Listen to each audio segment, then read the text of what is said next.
مع شباب هنتكلم على النهارده المحاضره دي على الهارد ساوند. ايه هي الهارد ساوند؟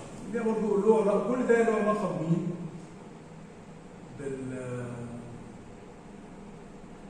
بالكارد ساوند.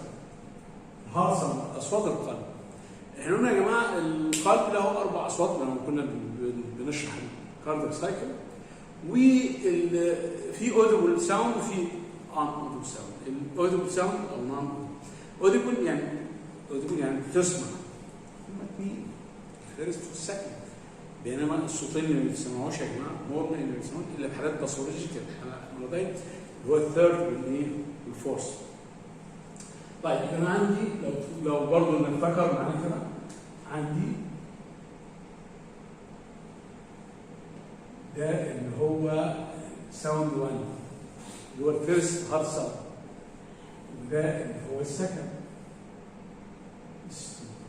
كان الفيرست هارد ساوند ده يبقى سببه كلوجر دي انا حافظها لكم قبل كده. السكند سيمي لونر اس. الفيرست هارد ساوند هو سببه كلوجر للميترال والترايكاسبيد. الميترال فالف والترايكاسبيد فالف. بينما يا جماعه السكند سببه كلوجر السيمي لونر. السيمي لونر فالف اللي هو مين؟ اللي هو الايورتيك فالف والبلمونري فالف.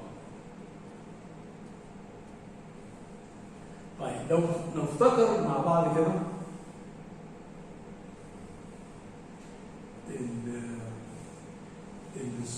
الفيرست هارد ساوند يبقى مدته طويله شويه، يبقى لونج، هو لونج ولو بيتش النبره بتاعته قليله. تسمعوا بقى ان شاء الله لما توصلوا بقى 4 5 6 تاخدوا بقى كلينيكال. و لونج لو بيتش. والسمع يا جماعه كان مهم نقول كلمه لاب او لوب. الامريكان بيقولوا لاب، الانجليزي بيقولوا لوب. يبقى خلينا في حرف ال. يبقى الفيرست هارد ساوند بيبقى لونج لو بيتش وبيسمع از كلمه اسمها ايه؟ لوب او لوب. السكند هارد ساوند المفروض بقى العكس، يعني ده بيبقى شورت هاي بيتش وبيسمع كان اللي هو اللوب، هو كلمه لوب. ماشي؟ اوكي. طيب الفيرست هارد ساوند ايه السبب بتاعه؟ قلنا الصادم كلوجر. ده السبب الرئيسي، صادم كلوجر لمين؟ اي في فالفز اللي هو الميترال تراكال. امال ايه سبب السكند؟ اللي هو سكند صادم كلوجر. انا قلت لكم قبل كده، قلت لكم في فتره السايكل الجلد لما يا جماعه هو مفتوح ملوش صوت، هو مقفول صوتين، تقفلهم جاي مين؟ فالفالف لما يجي يقفل بتاع القلب يعمل ساوند صادم كلوجر، السنجولار صادم كلوجر. اوكي. طيب الفيرست هارد ساوند بيقولنا كما بيسمع كما ممكن دوب. ماشي؟ طب الفيرست هارد ساوند اللي عايزين نسمعه هو هتيجي مين؟ قلنا صادم كلوجر للايبي فالفز اللي هو الميترال والتراي. ما لما تحطش السماعه عند مين؟ عند الاناتوميكال بوزيشن بتاع الايه؟ بتاع الفالف، لان الفالف لما بيسكر الصوت بيسمع في حته ثانيه. ازاي؟ فعندك الفيرست هارد ساوند عشان اسمع مثلا الميترال فالف بروح للايبكس بتاع الهارت، احط السماعه على الايبكس بتاع الهارت.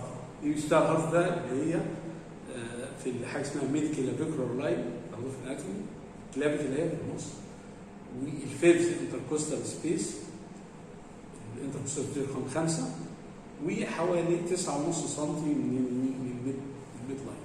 الحته دي بنسميها مين؟ بنسميها الايبكس او الميترال اريا. ترايكال اريا ثانيه بتبقى من الزيفويد بروسيس او يعني قريبه من الزيفويد بروسيس اللي هي ترايكال اريا. خلاص؟ السكند هارد ساوند عشان يسمعوا انت عندك فيه الايورتيك كومبوننت والبلمونري كومبوننت. فال السكند انتركوستال سبيس، في ده الاسترنال بوردر بتاع السكند، ده الاسترنال بوردر بتاع السكند برضه، بس ده ليفت. فيبقى ده رايت، ده مين؟ هنا يا جماعه ده بنسمع فيها الايورتيك.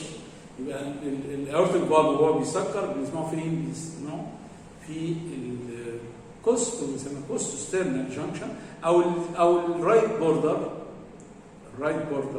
في ستيرنال، في عند السكند انتركوستال سبيس. بينما البلمونري بيبقى فالف وهو بيقفل بنسمعه الصوت عن الليفت ستيرنال بوردر عند السكند انتركوستال سبيس.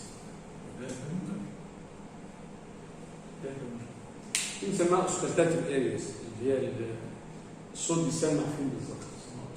اوسكالتيشن يا جماعه معناها نسمع، سمع. اوسكالتيشن ستيزوسكوب اللي هي السماعه طبيه اسمها ستيزوسكوب.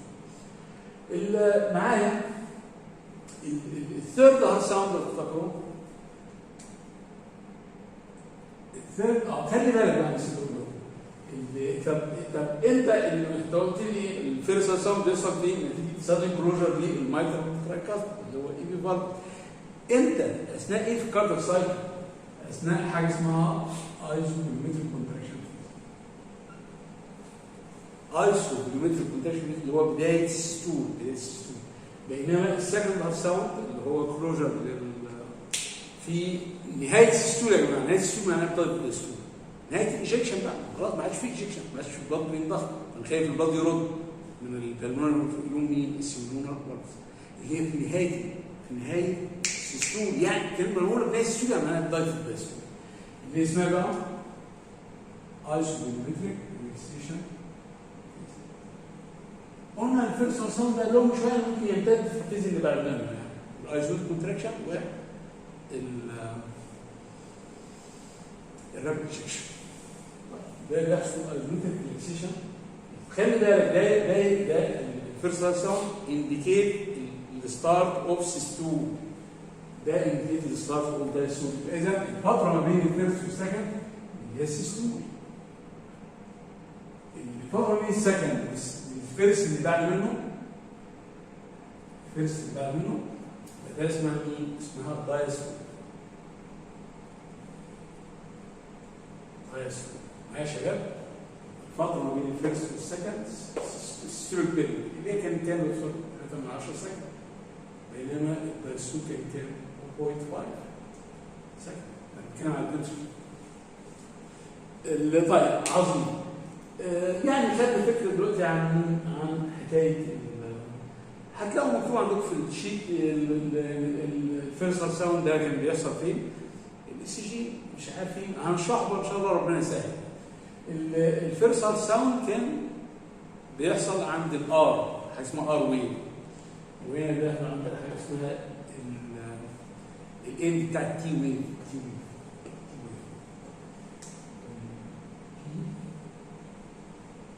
كيو ار اس ده هو الاي سي جي. بعدين هنشرح عشان نعلق عليه.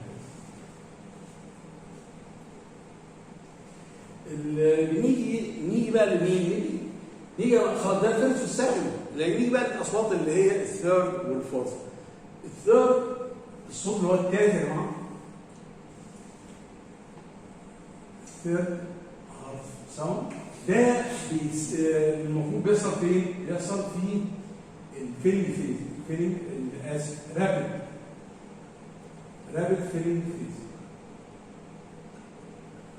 الدم بيندفع من الاتريوم للفنتركل، والفنتركل بيبقى كومبليتلي ريلاكسد، فالدم بيندفع فيه كتير، فبيحصل فايبريشن في الوول بتاع يدي الصوت التاني. قلنا ده نورمال ما بيسمعش، هو ممكن يسمع في الاطفال او في الناس اللي هم التم، الناس اللي هو لما يكون نحيف يعني، لكن هو نورمال ما بيسمعش، او اثناء الاكسرسايز ممكن يحصل نتيجه ان الفينوس ستيرن بيزيد.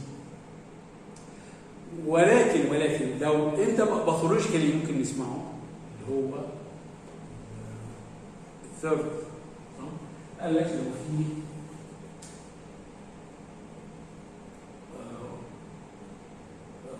يعني فلويد اوفر لود. فلويد اوفر لود يعني ايه؟ يعني يا جماعه في زياده في البلاد فوليوم، في زياده في البلاد فوليوم، زياده في البلاد فوليوم.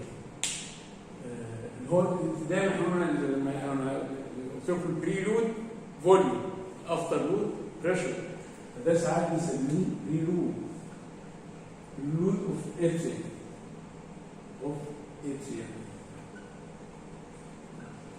لما يا جماعه الفيلم البلاد يكون كتير، البلاد فوليوم كتير، فالدم اللي هيندفع من الفنتركل من الاتريا للفنتركل، وخصوصا برضه لو كان في فيلير، في هارت فيلير، فالوول كومبليتلي ريلاكس بتاع كومبليتلي فلابي كده دايليتد، الدم بيندفع بشده، فالهزهزه اللي هو الفايبريشن في الفنتركل هتزيد، وقوم نسمع الصوت مين تاني.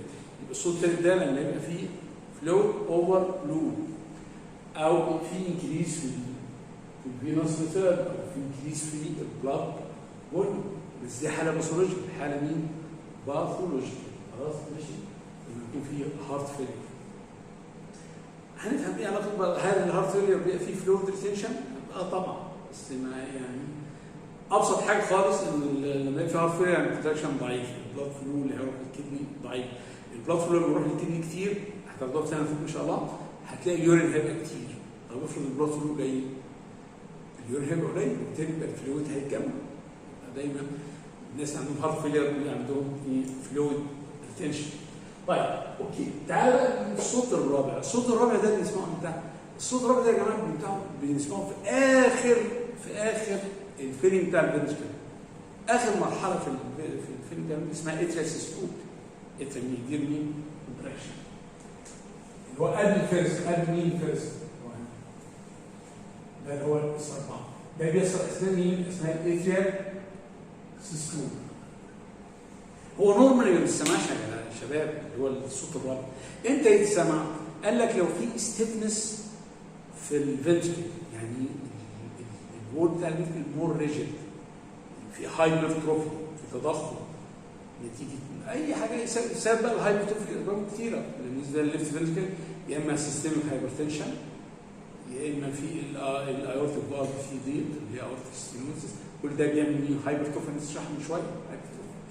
فلما يبقى الوول بتاع الفنتركل هايبرتروفي، معناها الكباسيتي الساعه بتاع الفنتركل بقت قليله، طب الليفت فنتركل عايز يضخ دم، ففي الحاله دي لازم مين؟ لازم الاتريال سيستول يبقى مورفوس، يبقى قوي جدا. لما يكون الفورس بتاع الكونتراكشن بتاع الاتريال قوي عشان ينزل البلاد نتيجه الستيفنس. في العكس يا جماعه، يعني الثيرد ساوند بيبقى ليه؟ قلت لك الفنتركل ده فلابي يعني رخي خالص. الثاني بقى بيبقى مين؟ ستيف ناشف ومساحته قليله. فالبلاد هو بيندفع بقى من الاتريال للفنتركل اللي هو الستيف ده، بيعمل الصوت الرابع. هتقول لي يعني عشان بالك بيبقى زي ما قلت لك، قبل كده قلت لك في كره هرميها على مين؟ على الرمل، مش هتسمع الصوت. كره هرميها على بلاط حاجه ريجيد، هتلاقي دي كره بتطق يعني، عشان بس احفظها. طيب عظيم. خلي بالك بقى، خلي بالك الفورس هارت ساوند، الفورس هارت ساوند بيبقى قبل الفيرست. قبل مين؟ الفيرست. فمثلا لو انا هنسمع الثيرد هيبقى لوب دوب طا، لوب دوب طا، لوب دوب طا، لوب دوب طا، لوب دوب طا. حاجه اسمها جالو. جالو اللي هو عارفين رقص الحصان، او دي اسمها جالو. جالو بريزم اللي هو ثلاث اصوات. لوب دوب طا، لوب دوب طا، ده لما نسمع كده. لو كان الفورس بقى اللي بنسمعه، الفورس ده قبل مين؟ قبل الفورس ده يا جماعه قبل مين؟ قبل الفيرست. يبقى تالو دوب، ضرب دب ضرب دب ضرب دب وهكذا. خلاص؟ نسميه جالوبريزم اللي تسمع 3 اصوات مع بعض. طيب اوكي كده اخذنا فكره عن الفيرست والسكند.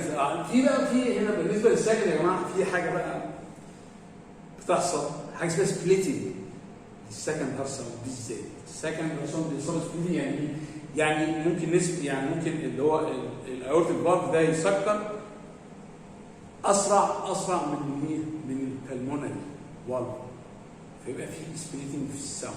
سبليتنج في الساوند اسمها لوب تروب. بدنا نقول لاب تروب يعني دروب ده لما في سبليتنج. تعالوا كده نشوف ايه اسباب السبليتنج. ليه الاورتيك ليه يسكر اسرع من مين؟ من الرايت. دي مهمه جدا.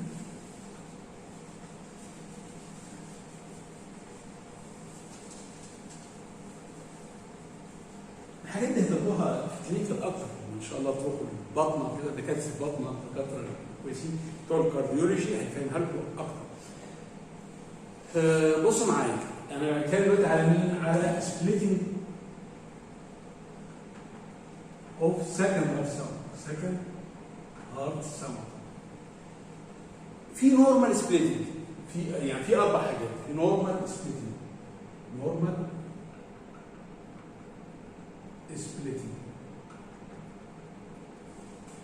نورمال سبليتنج قال لك قلت لك الاورتيك يسكر قبل مين؟ اسرع من البلمونري. دي بتحصل اثناء الانسبيريشن. يبقى في عندي دلوقتي اللي هو الاكسبيريشن، الرسم الموجود عندكم ده اللي هو الانسبيريشن. ديورنج الاكسبيريشن عادي ما فيش مشكله. ده الفيرست هارت ساوند اللي هو اس 1، وده اللي برضه اللي هو اس 1 عادي، ده اس 2. هنا بقى اللي حصل هتلاقي ده اللي هو الايورتيك، ده اللي هو مين؟ ده اللي هو البلمونري. حصل سبليتنج، حصل مين؟ سبليتنج. الايورتيك جاء قبل مين؟ سمعنا الصوت بتاع الايورتيك برضه قبل البلمونري. ده نورمال بيحصل، نورمال بيحصل. طب ليه اشمعنى؟ بصوا معايا كده. اللي عندك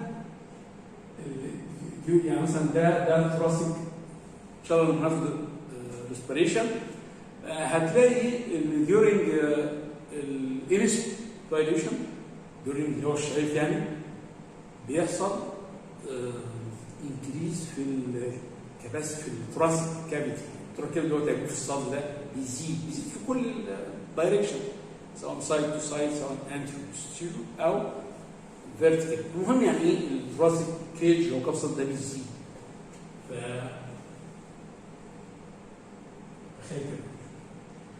في علاقه دايما بين الفوليوم والبريشر، معروفه دي يا شباب. الفوليوم يقل البريشر يزيد. طب الفوليوم لو زاد البريشر يقل. فانت بص معايا كده، كان هنا في دم بيرجع للقلب اللي هو بنسميه فينوس ريتيرن. خلاص؟ البريشر هنا كان زيرو مثلا، ده اثناء مين؟ اثناء الاسبيريشن. اثناء الاسبيريشن دي ان شاء الله هتفهمها اكتر مع الاسبيريشن. بيحصل الثراسيك كيج القصد ده بيزيد. فلما يزيد يا جماعه ايه اللي يحصل؟ لما يزيد معناها الحجم زاد، البريشر هيقل، يبقى الضغط هيبقى بدل ما يبقى زيرو هيبقى مين؟ نيجاتيف، ده هو الثورس. وهنا مين؟ هنا ده اللي هو الدم راجع. فكل يا جماعه ما البريشر يبقى مور نيجاتيف مور سكشن يشفط وبالتالي الفيروس هنا هيزيد، دم الراجل القلب هيزيد قوي. هنا حاجه بسيطه. during inspiration الفيروس الراجل القلب كتير. خلي بالك عن مين؟ عن اثناء مين؟ اكسبيريشن. لما الدم يا جماعه يرجع كتير للرايت اتريم هو هيروح لمين؟ الرايت فنتركل. فالرايت فنتركل بقى فيه دم كتير وبالتالي هياخد وقت، هياخد مور تايم فور ايجكشن. مين اللي هيعمل بقى؟ مين اللي هيبقى عنده ليس تايب؟ مين اللي هيعمل الكونتراكشن بتاعه وقته قليل بالنسبه للرايت؟ ليفت يبقى اذا during الانسبيريشن الرايت فنتريكل الايجكشن تايم اللي هو الوقت على ما يجي يطلع البلاد ده كله هيتاخر، وبالتالي مين؟ ما هو في نهايه الايجكشن بيسكر البلد، فهتلاقي مين؟ فهتلاقي البلمونري هيتاخر في انه يسكر عن مين؟ عن الايورتا. يبقى يعني الايورتا هيحصل الاول وبعد كده يسكر مين؟ يسكر البلمونري. فهمت حاجه؟ الايورتيك كومبوننت بتاع السكند هيتسمع قبل البلمونري. ده اسمه ايه؟ ده اسمه نورمال فيسيولوجيك سبليتنج. during expiration يا جماعه، during expiration الثراس كابت ده بيرجع تاني مين؟ بيرجع للنورمال. بيرجع للنورمال. لما الثراس كابت يرجع للنورمال معناها مين؟ معناها الفينوس سيل هنا زي الحاجتين بقى واحد، وبالتالي الفينوس سيل اثناء الاكسبيريشن بيبقى نورمال، مفيش فينتكل بيجي له بلاد اكتر من الثاني، وبالتالي مفيش سبليت. ده اثناء مين؟ الاكسبيريشن. ده نورمال فيسيولوجيك سبليتنج. في بقى عندي حاجه اسمها وايد سبليتنج، دي حالات بقى مرضيه بقى من الحاجات ايه بقى الوايد سبليتنج؟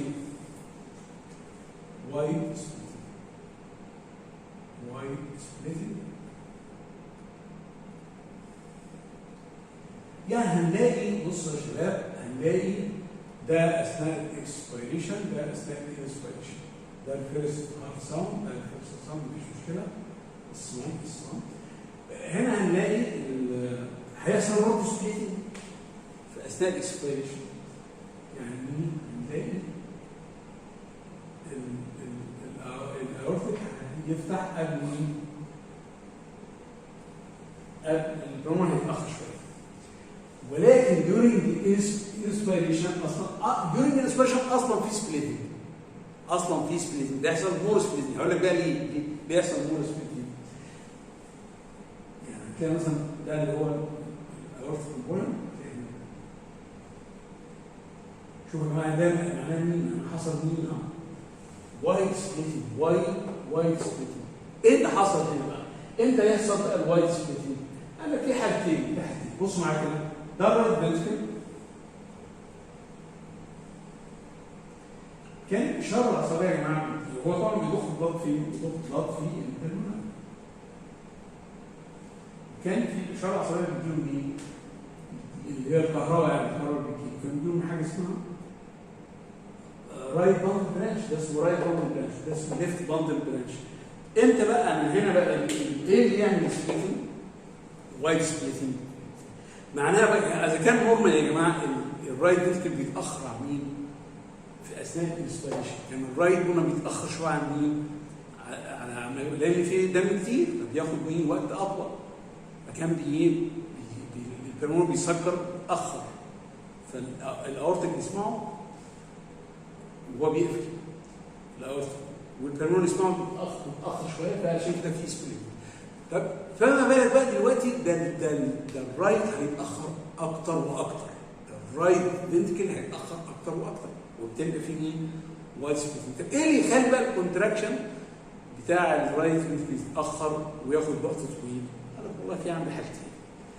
يا اما عندي بالمونري ستينوزس. يعني ايه بالمونري ستينوزس؟ بالمونري ستينوزس يعني في ضيق في البلمونري، او الكهرباء بتروح لمين؟ دايما يا جماعه الكهرباء دي بتسبق الكونتراكشن اللي هو الاكشن بوتنشال او ديبولاريزيشن. يسبق مين؟ يسبق الكونتراكشن. هو اللي بيسبب الكونتراكشن اثناء البلاتو اللي في السطح كان بيدخل كالسيوم في الكونتراكشن. فلو في حاجه اسمها باند برانش بلوك، يعني رايت باند برانش بلوك، رايت باند برانش بلوك. في الحاله دي بقى خلي بالك الكهربائيه هتوصل لمين؟ للفنتريكل اللي هو اليمين ده من الناحيه اليسار، بس بعد وقت طويل. لان هتطلع طريق مين؟ الفنتريكولار ماسل. والبركيج يا جماعه كانت سريعه، لان الفنتريكولار ماسل ده عامل زي الطريق اللي هو الغير ممهد، فالبيئه السياره ماشي فيه ضعيفه. المهم الرايت فنتريكل هيتاخر في الكونتراكشن. مين اللي هيسبق له؟ الليفت. وبالتالي يبقى الايورتيك فالف يسكر بدري، البلمونري هيسكر متاخر، وبالتالي يبقى في وايد سبليتنج. يبقى انت في وايد سبليتنج يا شباب تقوم تقول لي والله في حالتين، لما الامتنج اللي هو التفريغ يعني بتاع الرايت فنتركل يبقى ديلي تفريغ، يعني الرايت ده عشان يفرغ البلد اللي فيه محتاج وقت طويل. ايه يعمل كده؟ حاجتين، يا اما في عنده ايورتيك بالمونري اسيد بالمونري ستينوز، او رايت باند بريشر. اوكي عظيم. في بقى حاجه اسمها فيكسد سبليتنج. يعني ايه فيكسد سبليتنج؟ يعني هيحصل سبليتنج للسكند هارت ساوند سواء اثناء الاكسبيريشن او اثناء الاسبيريشن. مثال ملوش علاقه بمين، مش هيبقوا ذاتيين. السبليتنج ثابت سواء مش هيك سواء مين ذاتيين. يعني دايما هنا السبليتنج يبقى مور مين اثناء الاسبيريشن. بصوا معايا كده، ده الفيرست هارت ساوند مفيش مشكله، ده اثناء الاكسبيريشن، ده اثناء مين الاسبيريشن. هنا ده هتلاقي هنا شوف بقى هنا بقى في وايد سبليتنج بس بقى فيكسد، وبرضه نفس الكلام ديورنج الاسبيريشن بنسميه فيكسد سبليتنج. يعني هو في وايد هنا في وايد سبليتنج، بس خلي بالك ده هنا وايد بس فيكسد. يعني هنا بيبقى ايه؟ بيبقى في مور يعني مور وايد اثناء الانسبيريشن عن الاكسبيريشن. هنا لا، سواء الانسبيريشن او الاكسبيريشن هو وايد، فبنسميها فيكسد سبليتنج او وايد فيكسد سبليتنج. دي بتحصل امتى يا شباب؟ بصوا معايا كده، قال لك لما يكون في اتريال سيبتال ديفكت. اتريال سيبتال ديفكت يعني في ثقب في الليفت في الجدار في السبتم بتاع الاتريال اللي هو بين الليفت واليمين والرايت. لو في ثقب هنا يا جماعه بيحصل، فخلي بالك البلاد حاجه اسمها اتريال سيبتال ديفكت.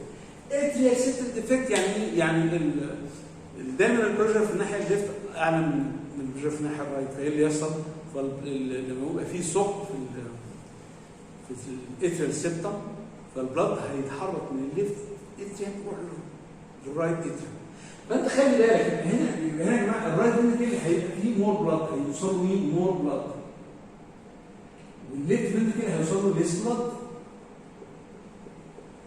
يعني الفيلنج بتاع الرايت هيبقى اكتر من الفيلنج بتاع مين؟ الليفت، وبالتالي الليفت ينقبض بسرعه. ومين يسكر بسرعه؟ الاورتيك فالف يسكر بسرعه. مين بقى اللي هياخد وقت طويل؟ الرايت. وبالتالي البلمونري فالف هيسكر متاخر، وبالتالي يحصل مين؟ يحصل سبليتنج. بس ده سواء الانسبيريشن السبليتنج مين؟ لان دي باستمرار الرايت فنتركل بيجي له مين؟ بلاد كتير سواء اثناء الانسبيريشن او اثناء الاكسبيريشن، وبالتالي ده هياخد كونتراكشن اطول، وبالتالي البلب بتاعه يسكر متاخر. البلب بتاعنا قصدي على البلمونري ده بيجي له بلاد قليل، معناه هياخد التايم بتاع الانجكشن قليل، وبالتالي الاورتيك فالف يسكر بدري. المهم طيب تعالى بقى على اخر حاجه خالص اللي هي بنسميها بارادوكسيال سبليتنج.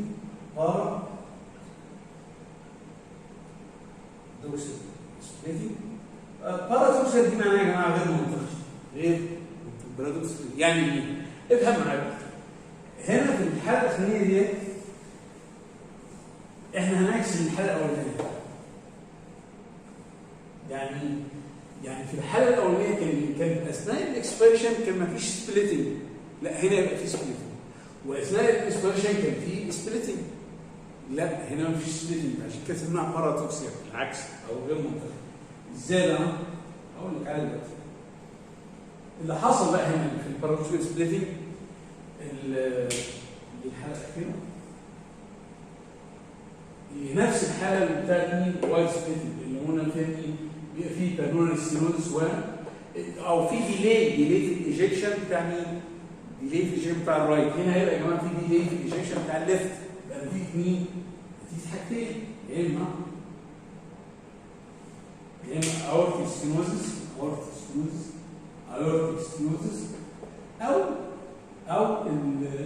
الفكره البامب الماشي مين؟ البامب الماشي اللي هي الليفت اسمها ليفت باندل برانش بلوك. فلو في ايورتيك ستينوز او ليفت باندل برانش بلوك معناها الكهربائيه توصل لمين؟ للليفت فنتريكل متاخر، وبالتالي الكونتراكشن بتاعه هيتاخر. لو في ستينوز في الايورتيك فالف معناها ان هياخد تايم على ما يعمل انجكشن، هياخد تايم. فمين اللي يسكر متاخر؟ الايورتيك. خلي بالك عشان ما تلخبطش، نورمال سبليتنج الاي قبل البي في اللغه الانجليزيه، الاي قبل مين؟ البي. فما تلخبطش بقى مين اللي هيقفل الاول؟ اي ايورتيك، والاخر مين؟ البي. ده النورمال. البارادوكس بقى اللي هو العكس. العكس هنلاقي مين؟ هنلاقي اللي حصل هنا بقى. هنلاقي الرايت يا جماعه، الرايت هينتهي بسرعه، وبالتالي البلمونري سكر بدري. ده العكس الطبيعي، العكس الطبيعي. فهنلاقي during inspiration ليه مفيش سبليتنج؟ ليه مفيش سبليتنج؟ كم معانا؟ ده الفيرست، ده السكند اللي حصل. افهم معايا. during inspiration البلمونري كان بيتاخر، والايورتيك هو اللي بيسبق، ماشي؟ خلاص؟ طيب لما يكون في مشكله في الليفت، فالليفت هيتاخر والرايت اوريدي متاخر. فمين؟ فالاورتيك فالف لما يجي يسكر هيتاخر، يقوم يسكر في نفس التوقيت بتاع مين؟ بتاع البلمونري. يقوم الاثنين يسكروا في نفس الوقت، كده مفيش مين؟ مفيش سبليتنج. شوف هنا كان مفيش سبليتنج في الاكسبيريشن نورمال، كان سبليتنج مع مين؟ الانسبيريشن. انا بقول لك هيحصل العكس، مفيش سبليتنج اثناء الانسبيريشن لان في مشكله في الليفت، واثناء الاكسبيريشن. اثناء الاكسبيريشن ايه اللي حصل؟ اثناء الاكسبيريشن كان البلمونري بيقفل عادي، وقت عادي ووقت طبيعي، خلاص؟ وكان الاورتيك بيقفل برضه معاه، بس الاورتيك هنا متاخر. فيحصل ايه بقى؟ يحصل مين اللي يسكر الاول؟ هتلاقي اللي يسكر الاول اللي هو البلمونري، وبعد كده مين؟ يجي بعد كده. افهم معايا بقى، يبقى الصوره ديت عكس مين؟ عكس الصوره الاولانيه، عشان كده اسمها ايه؟ بارادوكسال. يعني البلمونري سكر قبل مين؟ قبل الاورتيك. واثناء مين؟ الاكسبيريشن في سبليتنج. هنا كان اثناء الاكسبيريشن في سبليتنج، واثناء الاكسبيريشن كان في سبليتنج. هنا لا، اثناء الاكسبيريشن مفيش مين؟ معايا يا شباب؟ سهل خالص اهي، مهمه جدا دلوقتي في الامتحان. شكرا جزيلا.